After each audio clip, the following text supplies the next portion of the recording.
Bienvenue dans votre chaîne.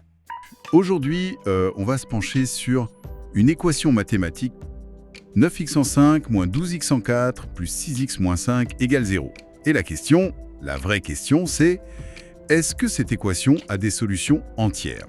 L'idée ici, c'est pas juste de trouver oui ou non, c'est surtout de voir le raisonnement par l'absurde nous aide à y répondre. L'idée de base est simple. Pour prouver qu'une chose est vraie, on commence par supposer que c'est le contraire qui est vrai. Et ensuite, on tire les conséquences de cette supposition. Si on arrive à une contradiction, à quelque chose qui est clairement impossible, ça veut dire que notre supposition de départ était fausse. D'accord. Et donc, logiquement, c'est l'affirmation initiale qui doit être vraie. Intéressant. Appliquons ça à notre équation alors. Exactement. On va supposer le contraire de ce qu'on cherche peut-être à montrer. Supposons qu'il existe une solution entière. Appelons-la x. Si x est une solution entière, elle vérifie l'équation. Ok. On peut déjà réarranger un peu l'équation.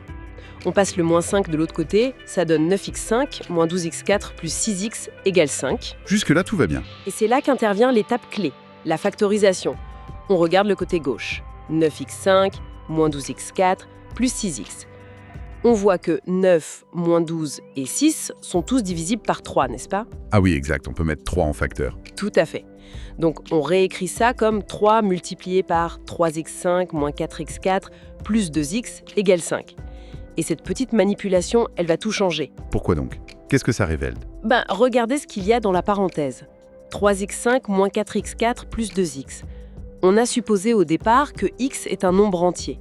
Toute l'expression entre parenthèses représente forcément un nombre entier. On ne sait pas lequel, mais c'est un entier. D'accord, je vois. Alors, notre équation devient hyper simple en fait. Elle dit 3 multiplié par un nombre entier égale 5.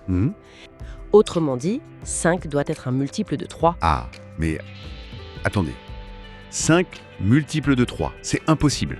Voilà, C'est ça l'absurdité qu'on cherchait. c'est exactement ça, la contradiction logique. Notre hypothèse de départ, il existe une solution entière x, nous a mené tout droit à une conclusion qui est fausse. 3 divise 5. Et la logique du raisonnement par l'absurde nous dit que si la conclusion est fausse, Alors l'hypothèse de départ doit être fausse aussi. tout à fait. Donc, l'équation ne peut pas avoir de solution entière. C'est la seule conclusion possible. Et ça correspondait bien à la réponse D dans la source d'ailleurs. C'est assez efficace comme méthode. On prouve que ça n'existe pas, sans avoir à tester le moindre nombre. C'est la beauté de la chose. Et cette logique, ce raisonnement par l'absurde, on le retrouve partout, pas seulement en maths. Ah oui. Donnez-nous un exemple. Pensez au dépannage informatique, par exemple.